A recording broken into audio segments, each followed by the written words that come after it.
Hello, my fellow YouTubers and subscribers. Welcome to my latest review, where today I review Jurassic World Rebirth, the fourth Jurassic World movie, although it's actually the seventh in the overall franchise. 7. Wow. Directed by Gareth Edwards, written by Michael Crichton, David Koepp. So, Jurassic World Rebirth. It's been about 3 years since the last movie, and now we are starting the series again. Well, it's like a semi-reboot with new characters. So let's see how we fare. 5 years post-Jurassic World Dominion, an expedition braves isolated equatorial regions to extract DNA from 3 massive prehistoric creatures for a groundbreaking medical breakthrough. So, Jurassic World Rebirth. Now, I like the Jurassic franchise. I do. I've talked about them on this channel before, and I am actually one of the people that quite liked the last couple of films. Not everyone was hot on Fallen Kingdom and Dominion, but I personally enjoyed them. I enjoyed them more than the first Jurassic World. My all-time favourite Jurassic movie is the first one, but still. So, going into this one, knowing that it was the 7th one, the trailers were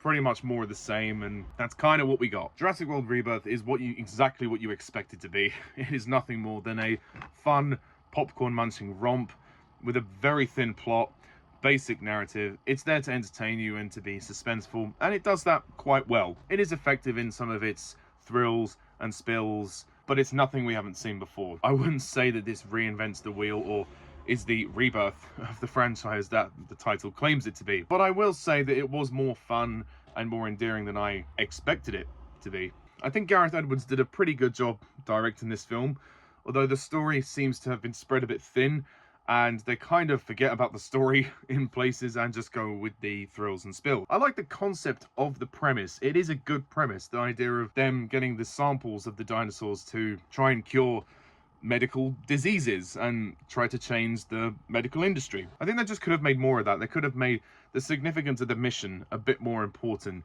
They could have found a way to emphasize the struggle medically that people were having during those times, but they just needed a premise and a concept to get the gang on Isla Sorna. So if you remember, there's 2 sites in Jurassic World. There's Site A, which is Isla Nublar, which I believe had a volcano eruption in Fallen Kingdom, which is where in Jurassic Park 3 they had to rescue the Kirby's son. So as for the characters, they're pretty thin. I mean, some of them are more likable than others. We've got Scarlett Johansson as Zora Bennett. She's like this tough mercenary. She's kind of cool, but again, there isn't too much to her character development. Same with Maharasha Ali as Duncan. Jonathon Bailey is probably the best cast member for me. He is Fiyero in the Wicked movies. He plays Dr. Henry Loomis, and he does a good American accent, and he's one of the more interesting characters. He's almost like kind of a wannabe Alan Grant, but he's not quite there yet. I liked him. I thought he was kind of cool, and in places kind of eccentric. I liked him very much. Rupert Friend as Martin Krebs, who is the prick investor guy who offers them money to get on the island and get the samples, but obviously through his own greedy motivations wants to take the samples for himself.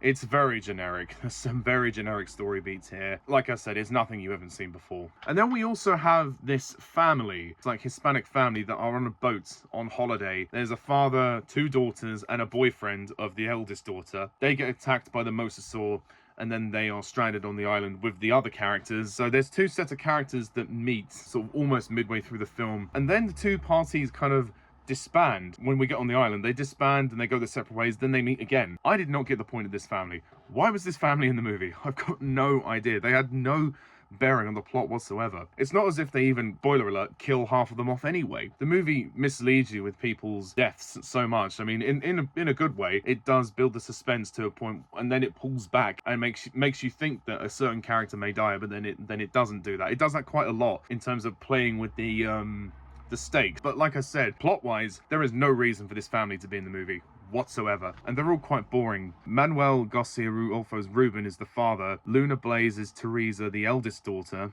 Then you have David Iacono, I hope I pronounced that right, as Xavier, who's the boyfriend. And then Audrina Miranda as Isabella, who befriends a tiny dinosaur and feeds her sweets.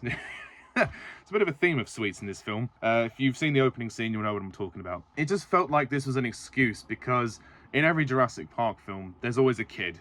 There's always a kid actor in it.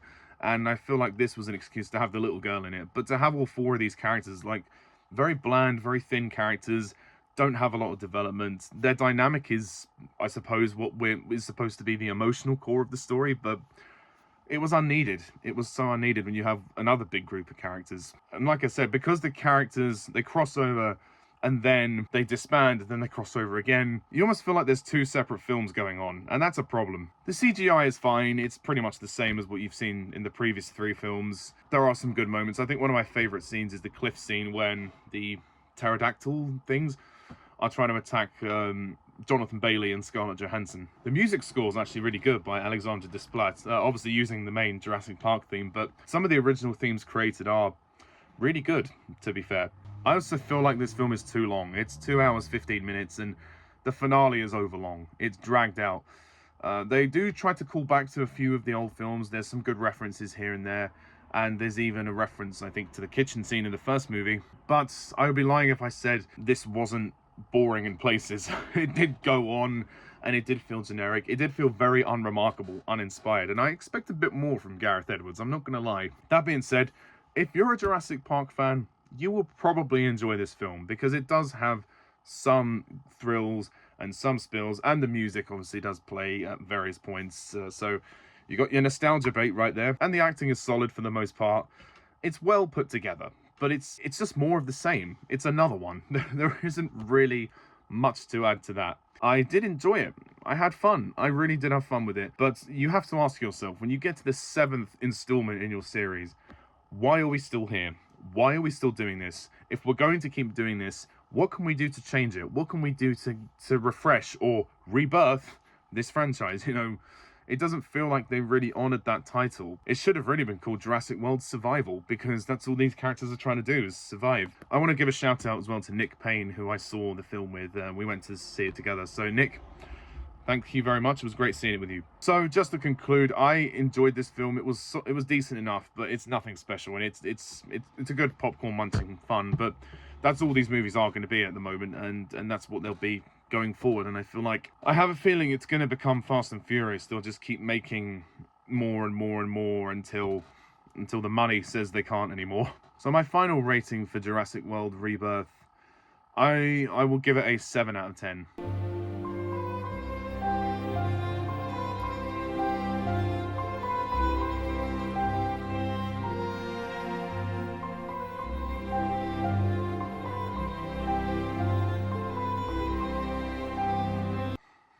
It's enjoyable, it's fun, but it's nothing special. Don't watch it for the story. So that's it. That's my review of Jurassic World Rebirth. What do you think of this film? Please comment down below, let me know. I will update my ranking of the Jurassic Park movies, well, Jurassic Park / World movies, and let you know where this one slots in. Please hit the like and subscribe button, and until next time, I'm Pajak's Perspective. See ya. Bye for now.